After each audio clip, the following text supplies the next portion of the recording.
Hello mga kabeksi! For today's vlog, samahan niyo naman akong gumawa ng DIY mirror wall. Ayan! At pumunta na nga kami agad dito sa Bawasir Center. Dito kasi makakabili ng mga kung anik-anik. Nagmamadali nga akong pumasok. Magkakape kasi kami. Baka iwan ako ni Kuya Ali. Ayan! Nakita ko na ang mahiwagang salamin. Kumuha naman tayo ng tape na pandikit. Pagkakuha ko nga ng tape, kumuha na agad ako ng spray paint para sa ating frame. Pagkatapos ko magbayad, dumaretso na kami agad sa Starbucks Reserve. At ang ating pretty, sinasaniba na naman. Pagkapasok nga namin, humanap na kami agad ng aming pepwestuhan. Marami kasing tao, kaya punuan. Habang nakapila nga kami, chinichika-chika namin si Jack na yung mga mapapanis, ibigay na lang sa amin.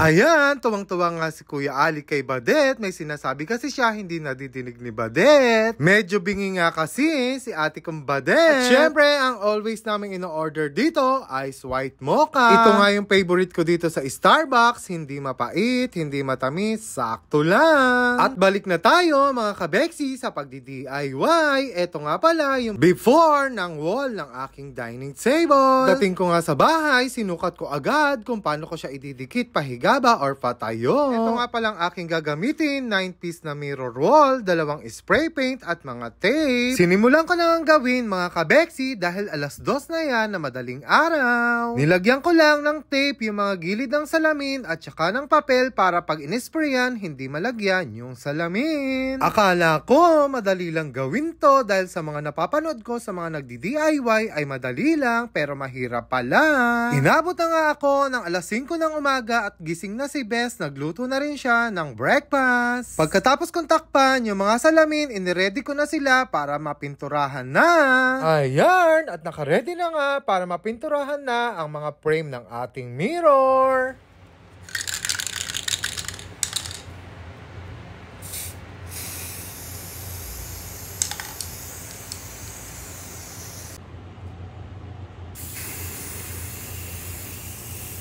Nagmamadali na nga ako mga kabeksi dahil malapit ng pumutok ang araw, ako'y gising pa din. Madali lang naman mag-spray paint mga kabeksi, mag-face mask lang kayo para hindi nyo malanghap yung pintura. Ayan, at tapos na nga natin siyang i-paint, patuyuin na lang natin mga kabeksi. At pagkatapos ko nga magpintura, mga kabeksi, natulog na agad ako para magising ako agad. Syempre, pag natulog, huwag kalimutang gumising. Tamad na tamad pa nga akong bumangon, mga kabeksi, pero kailangan para matapos na ang aking project. At huwag na huwag nating kalimutan magpasalamat sa panibagong araw. Pagkabangon ko nga, mga kabeksi, pumunta agad ako sa kabilang kwarto para tignan kung okay na ba yung aking pininturahan. At sinalat-salat ko nga muna kung tuyo na ba.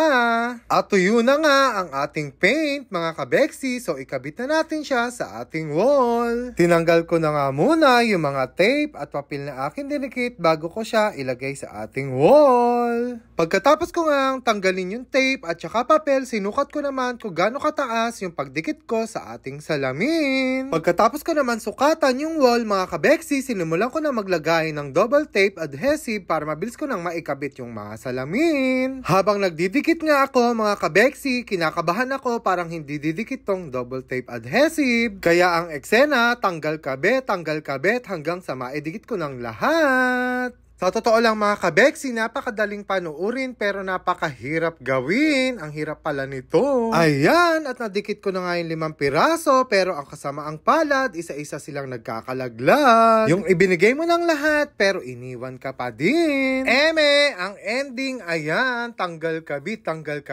dagdag na naman ng tape para dumikit lang siya sa pader. At tinaddad ko na nga siya ng double tape adhesive, ewan ko na lang pag hindi pa yan dumikit. Ayan, pagkatapos kong idikit lahat-lahat, napasayaw pa ako sa tuwa. Pagkatapos naman nating idikit, iligpit na natin ating mga kalat. Pinunasan ko na nga din agad-agad yung ating lamesa at inilagay ko na rin yung ating snake plant. Ayan, tapos na. Thanks for watching mga kabeksi. Please don't forget to follow my page, share and like my videos. Bye! Please don't skip the ad.